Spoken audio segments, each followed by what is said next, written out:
రథచక్రం భూమిలో దిగబడిపోవడం మొదలుపెట్టింది.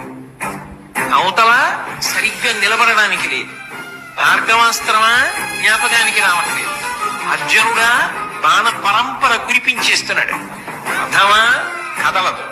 ధనస్సా విరిచేశాడు. అయినా ఇంకొక ధనస్సుని బాణాన్ని తీసుకుని యుద్ధం చేశాడు. ఎంత గొప్ప యుద్ధం చేశాడంటే గాంధీవం యొక్క అల్లెతాడు కట్టే ముడి విడిపోయేటట్టుగా కొట్టాడు. మళ్లీ ముడిని సరి చేసుకుని అర్జునుడు యుద్ధం చేశాడు.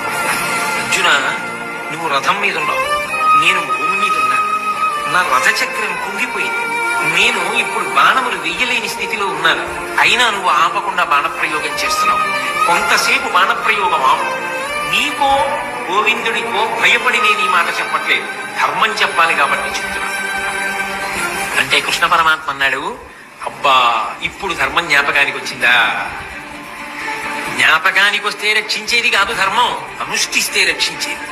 నువ్వు ఎంత ధర్మాన్ని అనుష్ఠించావు జీవితంలో? పాండవులను తక్కువ చేసి మాట్లాడినప్పుడు ఈ ధర్మం జ్ఞాపకానికి రాలా? ద్రౌపదీదేవిని అవమానించినప్పుడు ఈ ధర్మం జ్ఞాపకానికి రాలా? అదే పనిగా అర్జునుడిని చిన్నతనం చేసి మాట్లాడినప్పుడు ఈ ధర్మం జ్ఞాపకానికి రాలా? నువ్వు పాటించనిది ధర్మం. నీకు అక్కడికి రమ్మంటే ఎక్కడి నుంచి వస్తుంది?